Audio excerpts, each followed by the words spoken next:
2025 നവംബറിൽ ഈ ഫയൽ കോടതിയിൽ, ബഹുമാനപ്പെട്ട കോടതിയിലേക്ക് എത്തുമ്പോഴാണ് ഈ കൊള്ളയുമായി ബന്ധപ്പെട്ട സകല ഡീറ്റെയിൽസും പുറത്തു വരുന്നത്. ഞങ്ങളാണ് ആ ഫയൽ കൊടുത്തത്. ഞങ്ങൾക്ക് എന്തെങ്കിലും മറയ്ക്കാനുണ്ടായിരുന്നുവെങ്കിൽ, ഞാൻ പറയുന്നത് ഞങ്ങൾക്ക് എന്തെങ്കിലും മറയ്ക്കാനുണ്ടായിരുന്നുവെങ്കിൽ ആ ഫയല് കൊടുക്കാതിരിക്കട്ടെ. അല്ലെങ്കിൽ ഫയലുമായി ബന്ധപ്പെട്ട് എന്തെങ്കിലും ഞങ്ങൾക്ക് ഒളിക്കാനുണ്ടായ ഒരു സാഹചര്യം ഉണ്ടെങ്കിൽ ആ പേപ്പറുകൾ മാറ്റണ്ടേ. ഞങ്ങൾ അങ്ങനെ ഒരു ചെയ്തോ? ഞങ്ങളിതെല്ലാം ബഹുമാനപ്പെട്ട കോടതിയെ സമർപ്പിക്കുകയാണ് ഞങ്ങൾ ചെയ്തത്. എന്ന് പറഞ്ഞാൽ ഞങ്ങൾക്ക് ഒളിപ്പിക്കാൻ ഒന്നും ഉണ്ടായിരുന്നില്ല. അതേ സമയത്ത് തന്നെയാണ് ഗവൺമെന്റ് ഞങ്ങളോട് ആവശ്യപ്പെടുന്നു, നിങ്ങൾ കോടതിയോട് ആവശ്യപ്പെടണം, സമഗ്രമായ അന്വേഷണം വേണമെന്ന് ആവശ്യപ്പെടണം. അങ്ങനെ ഞങ്ങൾ കൂടി ഞങ്ങളുടെ സ്റ്റാൻഡിംഗ് കൗൺസിൽ വഴി കോടതിയോട് ആവശ്യപ്പെട്ടതിന്റെ ഭാഗമായിട്ടാണ് ബഹുമാനപ്പെട്ട കോടതിയുടെ നിരീക്ഷണത്തിൽ SIT ടീമിനെ പ്രഖ്യാപിക്കുന്നത്. ഇതാണ് നടന്ന സംഭവം എന്ന് പറയുന്നത്. അപ്പൊ ഇത്തരം കാര്യങ്ങൾ പിന്നെ അതിനുശേഷം ഒരു കൂട്ടപ്പൊരിച്ചിലായി. പിന്നെന്തായി? പിന്നെ അയ്യപ്പ സംഗമം കഴിഞ്ഞ ഉടനെ പ്രസിഡന്റിന്റെ വിസിറ്റായി, സീസണായി, അന്വേഷണമായി, ഇങ്ങനെ പോകുന്നു. അതുകൊണ്ടാണ് നിങ്ങൾക്ക് ഇതൊന്നും പഠിച്ച് നമുക്ക് വെരിഫൈ ചെയ്യാൻ, നിങ്ങളോട് ബ്രീഫ് ചെയ്യാൻ നമുക്ക് പറ്റാത്തത്. ഗൂഢാലോചനയാണ് പറയുന്നത്. നിങ്ങൾ നോക്കൂ, 2024 സെപ്റ്റംബർ 20-നാണ് 2024 സെപ്റ്റംബർ 20-നാണ് ബോർഡിന് മുന്നിൽ ഈ ദ്വാരപാലക ശില്പങ്ങളുമായി ബന്ധപ്പെട്ട ആദ്യത്തെ ഫയൽ വരുന്നത്. അന്നൊരു ഭക്തന് ഇത് വാറണ്ടി ഉണ്ട്, ഒരു ഭക്തന് കൊടുത്തയക്കണം എന്നൊക്കെയാണ് പറഞ്ഞത്. അത് കഴിഞ്ഞ് ഈ ഉണ്ണികൃഷ്ണൻ പോറ്റിയുടെ റിക്വസ്റ്റും ഈ കാര്യങ്ങളൊക്കെ വരുന്നത് 2024 20/9/2024 ആദ്യമായി 30/10/2024 30/10/2024 ഈ പറയുന്ന ഉണ്ണികൃഷ്ണൻ പോറ്റിയുടെ അഭിപ്രായം.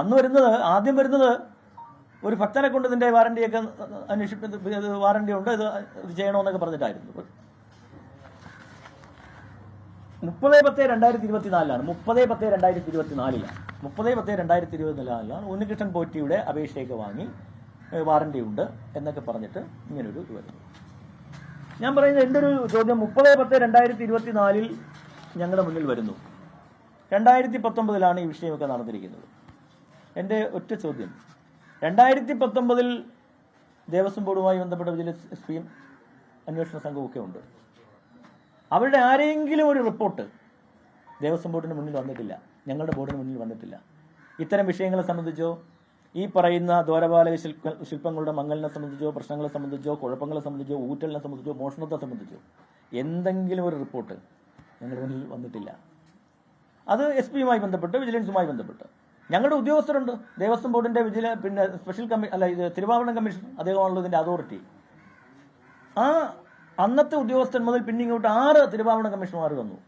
അവരുടെ ഒരു റിപ്പോർട്ടും ഞങ്ങളുടെ മുന്നിൽ വന്നിട്ടില്ല. ഈ സമയത്ത് ഞങ്ങൾക്കറിയില്ല, ഒരു പ്രയർ നോളജ് ഞങ്ങൾക്കില്ല. ഒരു പ്രയർ നോളജ് ഇതുമായി ബന്ധപ്പെട്ട് ഞങ്ങൾക്കില്ല. ഇങ്ങനെ ഒരു പ്രയർ നോളജ് ഉണ്ടായിരുന്നു, ഏതെങ്കിലും ഒരു ഉദ്യോഗസ്ഥന്റെ റിപ്പോർട്ട് ഞങ്ങളുടെ മുന്നിൽ ഉണ്ടായിരുന്നു. അത് അട്ടിമറിച്ചുകൊണ്ടാണ്, അത് മറച്ചു വെച്ചുകൊണ്ടാണ് ഞങ്ങൾ വീണ്ടും ഇത് കൊണ്ടുപോകാൻ ശ്രമിച്ചിരുന്നെങ്കിൽ നമുക്കൊരു പ്രയർ നോളജും ഇല്ല. ആകെ വന്നതെന്താ? ശബരിമല എക്സിക്യൂട്ടീവ് ഓഫീസറുടെ ശുപാർശ ഈ ഉണ്ണികൃഷ്ണൻ പോറ്റിയുടെ കയ്യിൽ കൊടുത്തു വിടണം എന്നുള്ളതായിരുന്നു. അപ്പോൾ അതിന്റെ ഞങ്ങളുടെ മുന്നിൽ അന്നത്തെ ബോർഡ് യോഗത്തിൽ പരിഗണിക്കുമ്പോൾ വാറണ്ടി സർട്ടിഫിക്കറ്റോ വാറണ്ടി ഉണ്ട് എന്ന് പറഞ്ഞു. വാറണ്ടി ഉണ്ട്, കാരണം വാറണ്ടി ഉണ്ടെങ്കിൽ മാത്രമേ പിന്നെ അതിന്റെ പൈസ ഞങ്ങൾക്ക് കിട്ടുകയുള്ളൂ. 12 ലക്ഷം രൂപ ഇത് ചെയ്തെടുക്കുന്നതിന് കൂലിയാവുന്നു. അപ്പോൾ അന്ന് ഞങ്ങളുടെ മുന്നിൽ വരുമ്പോൾ അത് കൊടുത്തില്ലെങ്കിൽ, അങ്ങനെ ഈ മോഷണത്തെ കുറിച്ച് നമ്മൾ അറിയുന്നില്ലല്ലോ. അപ്പോൾ വാറണ്ടി നഷ്ടപ്പെടും, ഓഡിറ്റ് ഒബ്ജക്ഷൻ വരും എന്ന് പറഞ്ഞിട്ടാണ്, വാറണ്ടി ഉണ്ട് എന്ന് പറഞ്ഞിട്ടാണ് നമ്മുടെ മുന്നിലേക്ക് വരുന്നത്. അതുകൊണ്ടാണ് ചെന്നൈയിലേക്ക് കൊടുത്തുവിടാൻ, ആ വാറണ്ടി തന്നെ ചെയ്യണമല്ലോ എന്ന് പറഞ്ഞിട്ടാണ് കൊടുത്തുവിടുന്നത്. പക്ഷെ അപ്പോഴും ഇതിനെ സംബന്ധിച്ചൊന്നും ഒരു റിപ്പോർട്ടും ഒരു മോഷണത്തെ സംബന്ധിച്ച് ആർക്കും പൊതുസമൂഹത്തിന് പോലും അറിയില്ല. പിന്നെ പറഞ്ഞു വരുന്നത് എന്താ? ഈ എക്സിക്യൂട്ടീവ് ഓഫീസറുടെ റിപ്പോർട്ട് എന്ന് പറയുന്നത് ഉണ്ണികൃഷ്ണൻ പോറ്റിയുടെ കൈവശം കൊടുത്തുവിടണം. അത് സഹിതമാണ് തിരുവാഭരണ കമ്മീഷൻ റിപ്പോർട്ട് വരുന്നത്. അപ്പം ഞങ്ങൾ എന്താ ചെയ്തത്? അങ്ങനെ ഉണ്ണികൃഷ്ണൻ പോറ്റിയുടെ കൈവശം കൊടുത്തുവിടാൻ പറ്റില്ല. അതൊരു മൂന്നാമതുടെ ആളുടെ കൈവശം കൊടുത്തുവിടാൻ പറ്റില്ല. അതെങ്ങനെയാണ്? അറ്റകുറ്റപ്പണിക്ക് ചെന്നൈയിലെ ഫാക്ടറിയിലേക്ക് കൊണ്ടുപോകുമ്പോൾ തിരുവാഭരണം commissioner, Devaswom smith, vigilance officer, executive officer, Sabarimala എന്നിവരുടെ സാന്നിധ്യത്തിൽ കൊണ്ടുപോയി അറ്റകുറ്റപ്പണികൾ ചെയ്ത് പുനഃസ്ഥാപിക്കുന്നതിന് തിരുവാഭരണം കമ്മീഷണർക്ക് ഉത്തരവ് കൊടുക്കുന്നു. ഓക്കെ, ഞാൻ പറഞ്ഞുതരാം. അപ്പം ഞങ്ങൾ ഉണ്ണികൃഷ്ണൻ പോറ്റിക്കൊന്ന് സ്പർശിക്കുവാനോ കാണുവാനോ പോലുമുള്ള അവസരം ഉണ്ടാക്കുന്നില്ല. 2019 അങ്ങനെയല്ല. 2019 ഇതെല്ലാം കൂടി ചാക്കിൽ കെട്ടി ഒരു കൃത്യമായ മഹസറില്ലാതെ മറ്റ് ഒരു റെക്കോർഡിക്കലും ഇല്ലാതെ കൊടുത്തുവിടുമായിരുന്നു. ഒരു ഉദ്യോഗസ്ഥന്റെ സാന്നിധ്യം ഇല്ലാതെയായിരുന്നു കൊടുത്തുവിട്ടത്. 2025 അങ്ങനെയല്ല എന്നാണ് ഞാൻ പറഞ്ഞത്. പിന്നെ കോടതിയെ അറിയിച്ചില്ല എന്നുള്ളതാണ്. ഈ 2023 ജൂൺ 30 ആണ് ഈ ഉത്തരവ് വരുന്നത്. ഈ ശബരിമല ക്ഷേത്രത്തിനുള്ളിലെ സ്വർണം വെള്ളി ഉരുപ്പടികൾ പുറത്തേക്ക് കൊണ്ടുപോകുമ്പോൾ സ്പെഷ്യൽ കമ്മീഷനെ അറിയിക്കണമെന്നുള്ള കോടതി ഉത്തരവ് വരുന്നത് ജൂൺ 30 2023 ജൂൺ 30. അപ്പം ഞങ്ങളുടെ ബോർഡ് അധികാരത്തിൽ വന്നിട്ടില്ല. ഞങ്ങളുടെ ബോർഡ് അധികാരത്തിൽ വരുന്നത് നവംബറിലാണ്, 23 നവംബറിലാണ്. അപ്പം ഞങ്ങൾക്കറിയില്ല. അപ്പം ഞങ്ങൾ ഈ ഉദ്യോഗസ്ഥന്മാരോട് എന്തുകൊണ്ട് നിങ്ങൾ ഇത് വിശദീകരണം ചോദിച്ചു. അപ്പം അവർ പറഞ്ഞത് ഞങ്ങൾക്കിത് അറിയില്ലായിരുന്നു എന്നാണ്. തിരുവാഭരണം കമ്മീഷൻ ഓഫീസിൽ ഇത്തരമൊരു കോടതി വിധിയുടെ കോപ്പി ഉണ്ടായിരുന്നില്ല എന്നുള്ളതാണ്. എക്സിക്യൂട്ടീവ് ഓഫീസർ ചോദിച്ചപ്പോൾ എക്സിക്യൂട്ടീവ് ഓഫീസർ പറഞ്ഞതും ഞങ്ങളുടെ ഓഫീസിൽ ഇങ്ങനെ ഒരു കാര്യം ഉണ്ടായിരുന്നില്ല എന്നുള്ളതാണ്. അപ്പം ഞങ്ങൾ ബോർഡിലെ ലാ ഓഫീസറോട് ചോദിച്ചു. ലാ ഓഫീസർ പറഞ്ഞത് 2023 ഈ പറയുന്ന ഒരു സർട്ടിഫൈഡ് കോപ്പി നാളിതുവരെ സ്റ്റാൻഡിംഗ് കൗൺസിൽ ഓഫീസിൽ നിന്നും ഇങ്ങോട്ടേക്ക് കൈമാറിയിട്ടില്ല എന്നുള്ളതാണ്. അപ്പം സത്യത്തിൽ നമ്മൾ അവസാനം കൊടുത്ത ഉത്തരവ് എന്താ? ഞങ്ങളിത് ഇതിൽ കൊടുത്തിരിക്കുന്ന ഉത്തരവെന്ന് പറയുന്നത് ഡിപ്പാർട്ട്മെന്റ് ചട്ടപ്രകാരം എല്ലാ ഉത്തരവാദിത്തങ്ങളും നിർവഹിച്ച് എല്ലാ ഡിപ്പാർട്ട്മെന്റ് ചട്ടപ്രകാരവും എല്ലാ ഉത്തരവുകളും നടപടികളും പാലിച്ചുകൊണ്ട് വേണം ഇത് കൊണ്ടുപോകാനെന്നാണ് നമ്മുടെ ഉത്തരവ്. ഏറ്റവും അവസാനത്തെ ഉത്തരവാണ് ഞാൻ വായിക്കുന്നത്.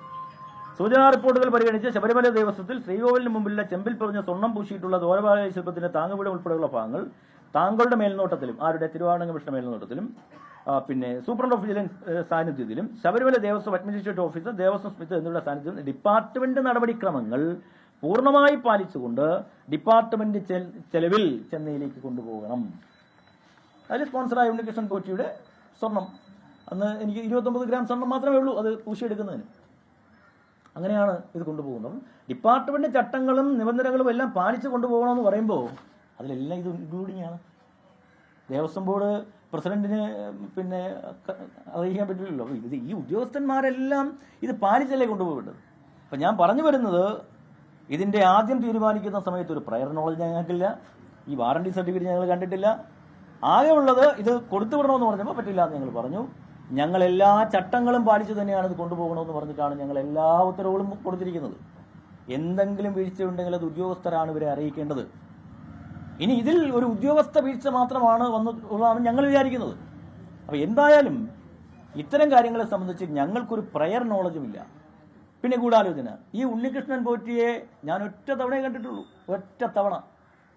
2023 നവംബറിൽ ഞാൻ ചാർജ് എടുത്ത് അവിടെ ചെല്ലുമ്പോൾ ആ എക്സിക്യൂട്ടീവ് ഓഫീസിൽ വെച്ചാണ് കാണുന്നത്.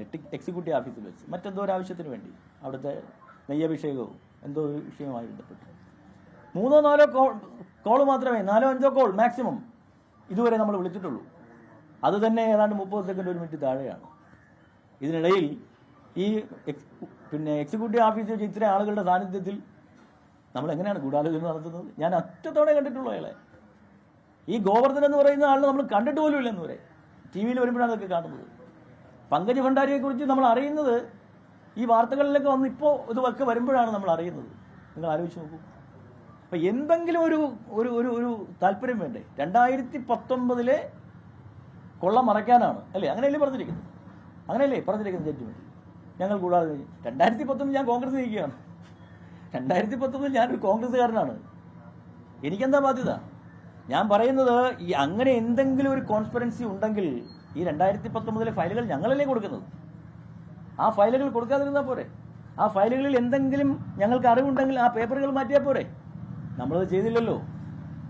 ഞങ്ങൾ കൃത്യമായിട്ടല്ലേ ഞങ്ങൾ കൊടുത്തത്. കാരണം കോടതി ഒരു ഫയൽ ആവശ്യപ്പെട്ടാൽ കൊടുക്കണം.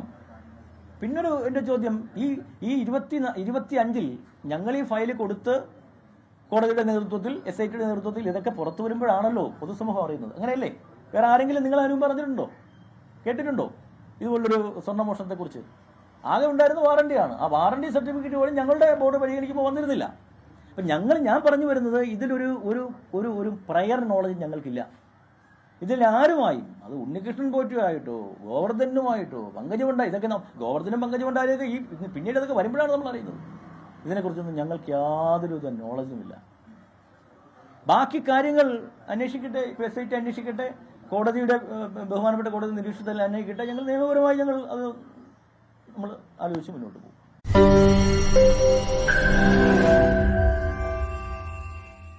ലോകത്തെവിടെയായാലും ഏത് സമയത്തും 24 വാർത്തകളും ഓഗ്മെന്റഡ് റിയാലിറ്റി പാക്കേജുകളും എക്സ്പ്ലെയിനറുകളും വിശദമായി കാണാൻ ഞങ്ങളുടെ യൂട്യൂബ് ചാനൽ നിങ്ങൾക്ക് സബ്സ്ക്രൈബ് ചെയ്യാം.